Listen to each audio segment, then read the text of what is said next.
You know, I honestly wonder what the feeling is over at Ubisoft's office right now.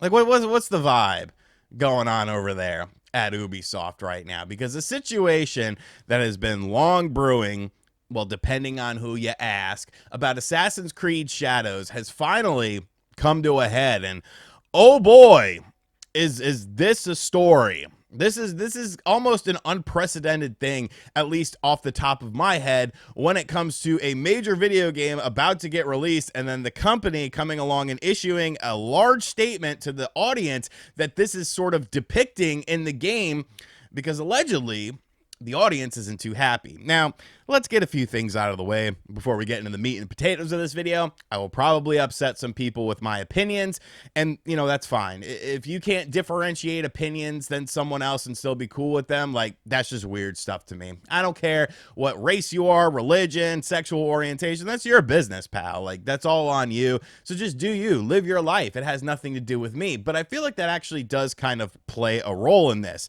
because at the end of the day, I'm a white dude in the United States. You know what I'm saying? Like, when Assassin's Creed Shadows was first shown, we were introduced to the Assassin's Creed game in Japan that a lot of people have been looking forward to. It seems like a perfect setting, much like a Forza Horizon setting in Japan. Why can't I have that? That sounds freaking awesome. But in Assassin's Creed in Japan, like, that makes perfect sense. That's something that everyone has really wanted. That's something that just, you know, when you think of an Assassin's Creed game, it's a perfect one-in-one relationship. Now, we were introduced to the main characters of Assassin's Creed Shadows, a female ninja character of Japanese descent who you play as for some of the game, and Yasuke, a black dude with dreads who was introduced with rap music. And it's kind of like, that's very stereotypical. Like, what you people, Ubisoft, you're supposed to be like the hypersensitive people. Like, I don't know, that feels kind of weird to me, bro. It's like, oh, it's a black dude, put some rap music on it. Like, would you put like a Super Mario theme for me because I'm an Italian dude? Like, I don't know, man. That sounds kind of stereotypical. But looking at the game itself, like, I don't know, I thought it looked cool. You know, it looked like something that I would be interested in playing. You have the ninja-like character, the female, who's your traditional Japanese character. You have Yasuke, who's kind of like the big dude who, like, just slashes up people. Okay, white dude in America, you know, whatever. But when you look into the Yasuke character, there are some very interesting things that end up happening with him. And essentially what his place was in Japanese culture. Was he this big brooding samurai guy, or was he just an assistant? Like, what was his relevancy in Japanese culture?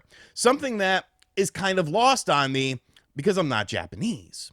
You know, it's something that they're not depicting, you know, Italians or in America or something like that, like something that I would actually be familiar with. I'm not super familiar with Japanese culture aside from films and, you know, what you read in books and what you learned in history class. So it's not my culture to kind of talk about it and be like, oh, this is kind of weird, but I could kind of look at it and be like, oh, well, I would understand why some people would think this is weird. That's evidently there is an individual who has been like rewriting Japanese history and stuff. Like, it's a wild rabbit hole that I suggest, if you're really super interested in, look into people like Thomas Lockley and stuff like that. Like, there's a lot that comes from it. But to get back to the main point, is that we've heard time and time again, at least on social media, that the Japanese audience was not very happy with what is being done with Assassin's Creed Shadows from a historical perspective, from a perspective of what their culture was at that time. And it's something that I think was lost on a lot of people because of the fact that there was tons of people just kind of downplaying it, you know, your usual suspects. And then you also had your usual suspects who are in this culture war of video games, also promoting it very heavily. So, you know, it's kind of that catch-22 that I often talk about, where people, you know, they get a stigma about them because they nitpick every little thing and say, oh, well, you know, this is forced diversity, this is inaccurate, this, that, or the other, to a point of where people just kind of write them off because they get a tag attached to them. So this was severely downplayed. And since, you know, probably many of you watching this video, you don't follow many Japanese speaking people or people in Japan because you speak English. A lot of this was lost on you as far as what the metric was for how upset Japanese people were. And, you know, because a lot of video game websites didn't cover this either. Was there any sort of real problem going into it? Allegedly, Sweet Baby Inc. is attached to this game. They have a very negative stigma about them, rightfully so. I don't understand why you have to have a company come in and diversify your game. Like, if it's your story, you should be able to tell that story. And if you have to, like, change a character for no reason, like, that's ridiculous to me. Like, that's just ridiculous to me. Like, if it's a game about Harlem in the 1960s, I wouldn't expect there to be a lot of, like, white people or, you know, a large contingency of, like, gay people or stuff like that. Like, you're telling a story. But that's really a subject for another day, because Ubisoft has now come out with this apology to Japan. So I guess this was a bigger deal than everyone was leading on to be with it. I guess this was a bigger deal than everyone was saying that it wasn't, because when you have to put out a statement, a large statement, 4 different graphics, well, there's something to it, pal. There's a reason why you're doing this, because a large contingency of the Japanese audience is not happy with you. To our esteemed Japanese, and I hate this red on white, it's very hard to read. To our esteemed Japanese community, a message from the Assassin's Creed Shadows development team. First, we want to express our heartfelt thanks for all of your support for Assassin's Creed series, which now has its own history spanning almost 20 years. Over this time period, we have explored various settings, time periods, characters from an assassin during the Third Crusade to a Viking in 9th century England, and countless more. For many of our team, creating an Assassin's Creed set in feudal Japan has been a long-cherished dream. Of course, it should be, just like Forza Horizon should be trying to make a game in Japan. Since with the announcement of Assassin's Creed Shadows, we have received many positive reactions, but also some criticism, including from you, our Japanese players. We share your passion for history and deeply respect your care for historical and cultural integrity of your rich heritage. We would like to address a few points to clarify our intentions and creative decisions. So basically, oh man, there's so many things I want to say here. So basically, what this is saying is, let's bring it back to me just for a second, is that, you know, we're a Western company. And when you look at a lot of Western countries, or, you know, whatever the case may be, the United States is a very progressive country in the grand scheme of things. Are there more progressive countries out there? Of course there are. But United States is a melting pot, and there's tons of different people, tons of different, you know, backgrounds, races, religions, sexual orientations. Same thing with Canada, you know, very progressive in the grand scheme of things. But America, and I guess by extension Canada in this point as well, they also have this worldview. Like, did you ever see the Rammstein video, America, where it's talking about we all live in America, and it shows, like, you know, Mickey Mouse and like a small African village and stuff like that? Like, America kind of has this complex where, like, everything has to be like how we view it. You know, and if people have different cultures, people think different ways, it's like you can't accept that. You can't understand that or anything like that. So Japanese people are probably not going to view it the same way. Did you hire, a couple Japanese people to work on Assassin's Creed Shadows, which takes place in Japan, or did you just stick with Sweet Baby Inc.? Overall authenticity efforts. We have put significant effort into ensuring our immersive and respectful representation of feudal Japan. However, our intention has never been to present any of our Assassin's Creed games, including Assassin's Creed Shadows, as factual representations of history or historical figures. Instead, we aim to spark curiosity and encourage players to explore and learn more about the historical settings we get inspired by.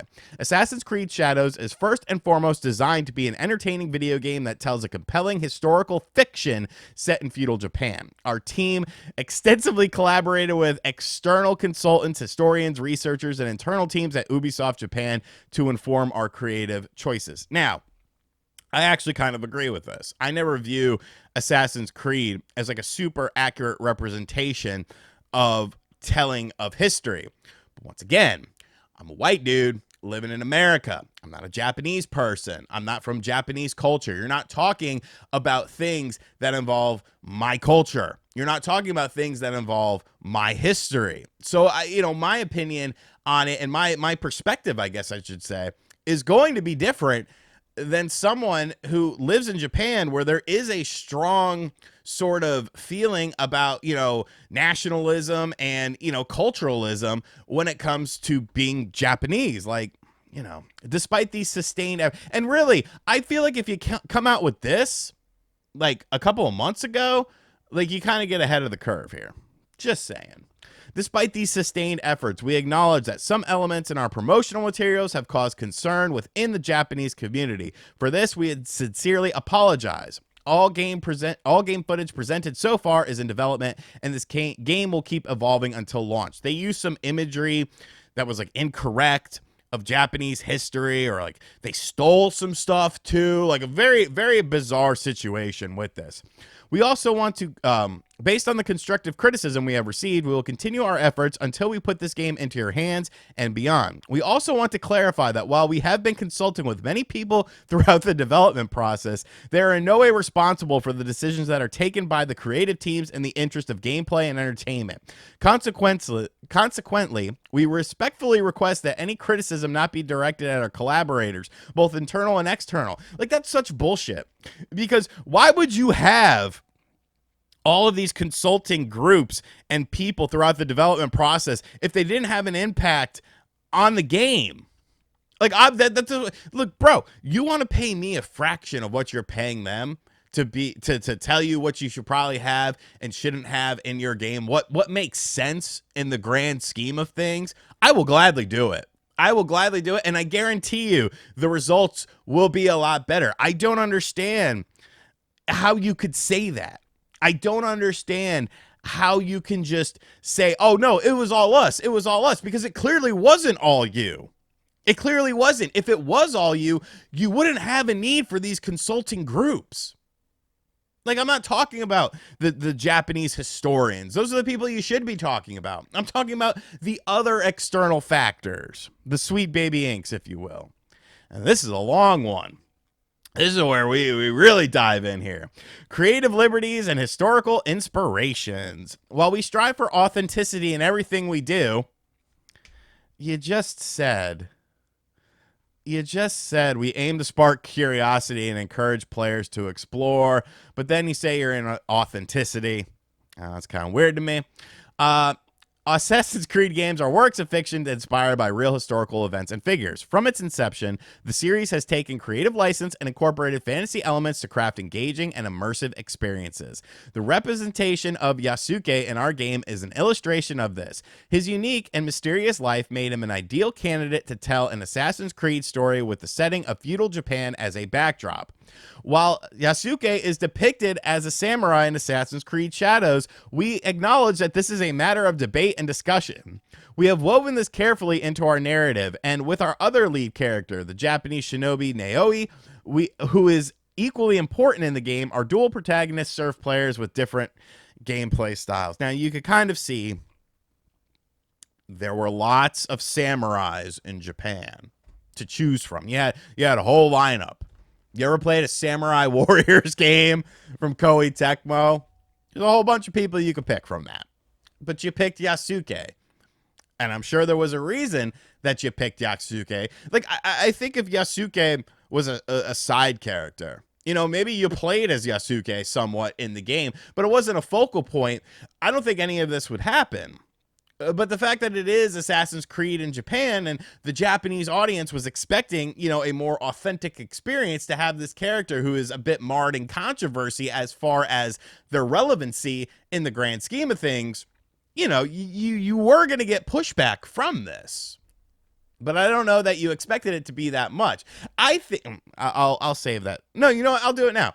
I think they thought the pushback was going to be from like the anti-woke grifters. You know, the people that think that everything is woke and everything is DEI infused and stuff like that. And a lot of stuff is. But I do think that some of those people take things just to an absolute extreme and dilute, you know, when there is a situation where it's kind of like, hey, you know, that's kind of weird. I think they thought that that would be the backlash, but it wouldn't come from the actual Japanese audience. Whereas, yes, you know, your anti-woke grifters, you know, spoke up about this, made tons of videos on it and stuff like that. Whatever, dude, get your money. You know, I guess it's just entertainment at the end of the day.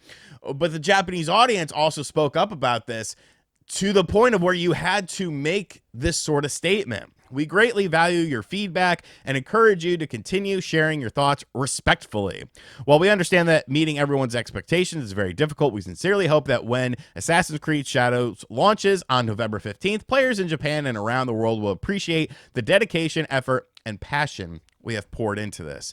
So essentially what this is they're afraid that the game's not going to sell now.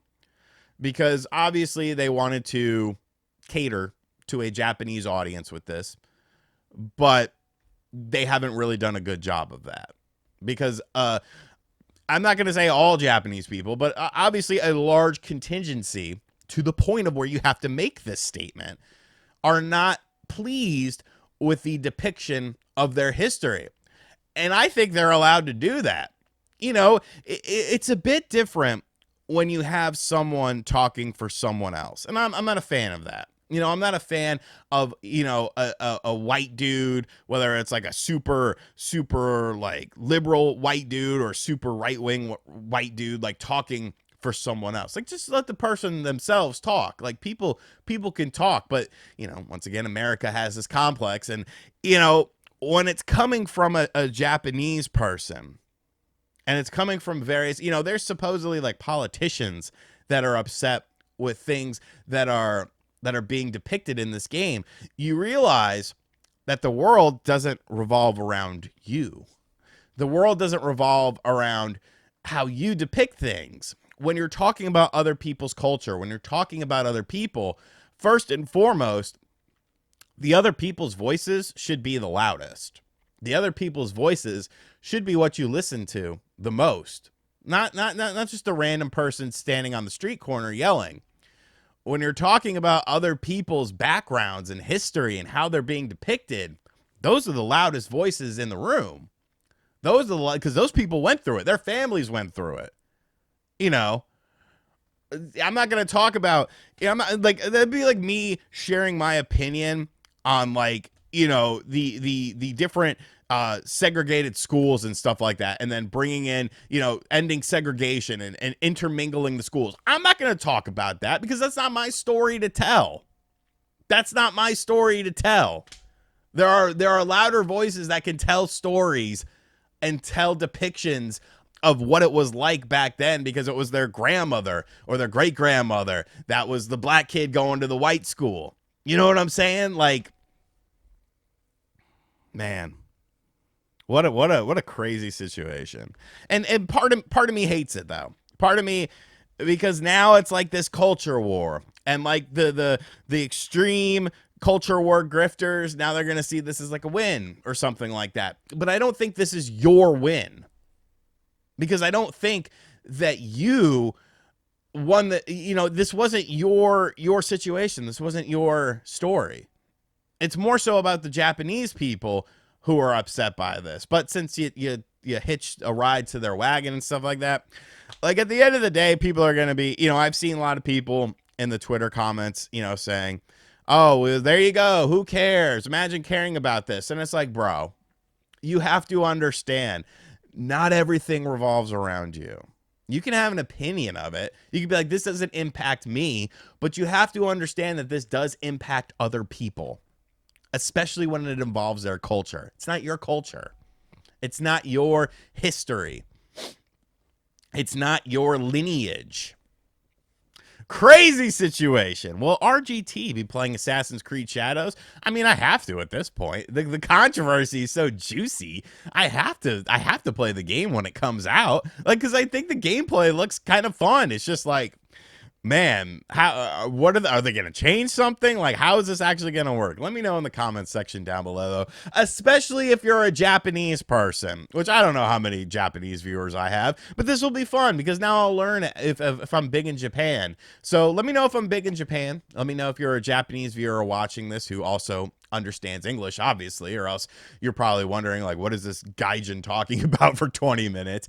Let me know your guys' thoughts in the comments section down below, or if you're an American Japanese person, someone with Japanese history, Japanese family members, like, is this something, like, is Japanese history, like, a lot more sacred than American history? To where, you know, a lot of Americans don't like their history because of events that happened and things that went down, but is that kind of a different mindset in Japan? Because I feel like that is sort of something that is a cultural thing. And as always, guys, thank you for watching this video. I love you. If you love Assassin's Creed Shadows or you hate it, like, it's your opinion, dude. I'm just making a video talking about my opinion on it. And as always, I'll catch you guys on the next video. Hope you like the new camera angle. I rearranged my desk.